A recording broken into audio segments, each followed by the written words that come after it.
대형 카드사와 캐피털사가 한 중고차 매매업체로부터 수백 건에 달하는 대출 사기를 당한 것으로 드러났습니다. 황당하게도 폐차 수준의 차량에 100억 원이 넘는 대출이 나갔는데요.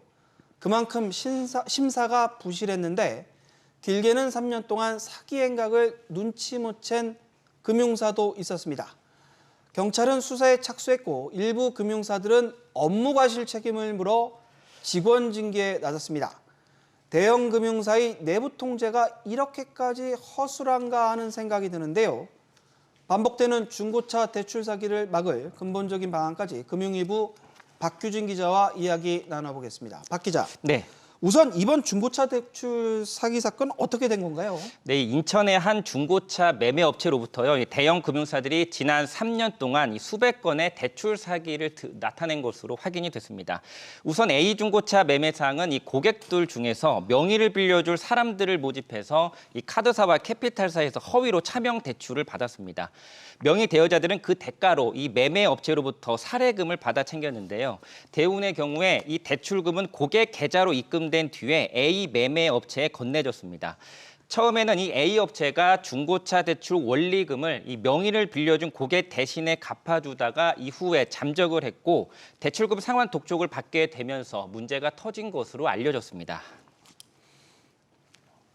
고객들한테 사기를 칠 때 대금도 정상적으로 대신 대납을 해줄 거다 이렇게 속인 걸로 알고 있거든요. 일종의 폰지 사기처럼 계속 이제 대금을 납입했던 상황이니까 사실은 알기는 어려웠던 상황이죠. 박 기자, 이번 예. 중고차 대출 피해 규모가 정확히 어떻게 되나요? 이 A 업체 한 곳에서 대출 사기를 당한 카드사는 모두 합쳐서 이 카드사와 캐피털사 모두 11곳인데요. 금융감독원이 최근 더불어민주당 민병덕 의원실에 제출한 자료를 좀 보면요. 이 대형 카드사인 국민카드 또 신한카드 이렇게 두 곳이 포함이 됐습니다. 캐피털사들을 보면 JB 우리캐피탈, KB캐피탈, 현대캐피탈, 한국캐피탈 등 총 9곳이었습니다. 보시는 것처럼 국민카드가 대출 사기금의 26억 원으로 가장 많았고 JB 우리캐피탈 22억 원, KB캐피탈 19억 원, 현대캐피탈 18억 원 순이었습니다. 전체 사기 대출 금액은 118억 원, 이 사기에 동원된 중고 차량은 207대였습니다.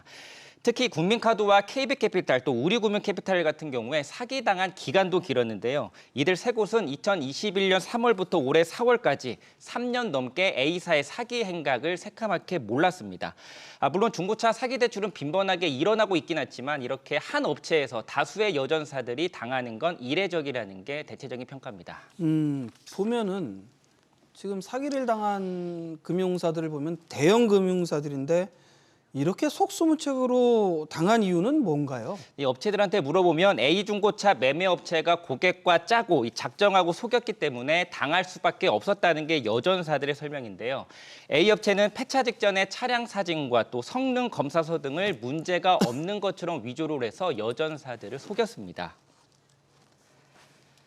폐차 같은 경우는 사고가 났을 때 보험 처리를 한다거나 이제 그런 게 아니라 폐차장으로 가는 차들이거든요. 데이터상으로는 이 차가 문제가 있다는 걸 발견하기가 굉장히 어려운 차기 때문에 그런 부분들을 사실 이제 굉장히 악용한 케이스라고.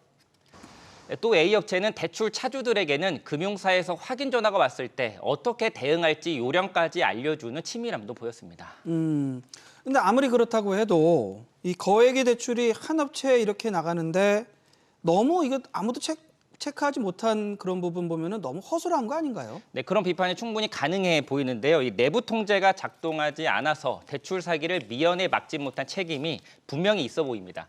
그래서 JB 우리캐피탈과 한국캐피탈은 내부 직원을 업무상의 과실 책임을 물어서 징계한 것으로 확인됐습니다. 내부 규정상으로는 그 대출을 시행하기 전에 반드시 중고차 실물을 확인하도록 되어 있는데 확인만으로 대출을 시행했기 때문에 리스크를 야기했다라는 차원에서 징계가 된 거고 업무 프로세스를 준수하지 않아서 사전에 예방했을 사고가 났다. 네, 결과적으로 폐차 수준의 차량에 대출이 나갔기 때문에 중고차 실물만 제대로 확인을 했어도 사기당한 대출액의 규모를 크게 낮출 수 있었을 것으로 보입니다. 여하튼 이제 수습이 중요한 건데 대출 피해 금액들은 좀 환수가 가능한가요? 우선 미미한 수준으로 환수가 됐는데요. 현 시점 기준으로 보면 대출 사기 금액 중에서 금융사가 환수한 금액은 20% 수준에 불과했습니다. 표를 보면 이 대출 사기 금액이 가장 큰 국민카드의 경우 27억 원 중에서 단 2억 원, 비율로는 7%만 환수가 됐고요. 그 다음으로 많은 JB우리캐피탈은 22억 원 중에서 2억 6천만 원을 회수해서 환수율 12%, 한국캐피탈 21, 이 KB캐피탈은 24%에 그쳤습니다. 1차적으로는 대출 상환 책임은 이 명의를 빌려준 고객들이 지게 돼 있는데요. 금융사들은 이들을 상대로 갚으라고 상환을 요구하는데 그래서 명의를 빌려준 고객들 중에서 본인이 이 피해자라고 주장하면서 돈을 안 갚는 경우가 실제 발생하고 있습니다. 차량 담보 가치가 없어서 연체 증가로 인한 대출 부실은 고스란히 금융사의 몫으로 남게 됐습니다. 금융사에서 대응하기에는 한계가 있어 보이는데 현재 경찰이 일단 수사에 나선 상황이죠. 네, 그렇습니다. 경찰은 A중고차 매매 사항을 지난 6월 28일에 인천지검에 송치를 했습니다. JB우리캐피탈 등 금융사에 대해서도 대출 관련 자료를 제출받았는데요. 이 업계 관계자는 이 피해자 신분으로 직원들이 인천경찰청에 출석해서 조사를 받은 것으로 안다고 말했습니다. 상황은 이지경이지만 이 금융감독원의 대응은 좀 소극적입니다. 금감원은 여전사로부터 사고 보고만 받았고 이게 맞는지에 대한 검증은 하지 않고 있습니다. 대출 사기를 당한 여전사 11곳은 이 금융감독원에 자사 직원이 A업체와 공모를 안 했다 이렇게 보고한 상태인데요. 하지만 이게 맞는지 공모 여부 또 직원들의 업무상의 과실 또 내부 통제 전반의 문제에 대한 철저한 검사가 필요하다 이런 비판이 나옵니다. 대형 카드사나 캐피탈사가 이렇게 뚫리는 것들을 보면 허술하게 관리해가지고 여기에 건전성이 매우 약해지지 않겠습니까? 내부에 직원의 공모까지 있어 보이는 것으로 보인다면 이 부분은 금감원에서 안일하게 대처해서는 안 되는 부분으로 보입니다. 관리 감독에 좀 문제가 구멍이 있어 보이는데 여하튼 중고차 대출 사기가 끊이질 않으면서 일단 금융당국이 대책을 내놓긴 했죠. 네, 그렇습니다. 3월 말에 금감원이 관련된 가이드라인을 내놓긴 했는데요. 이 중고차 금융 영업 관행 개선 가이드라인이 모범 기준입니다.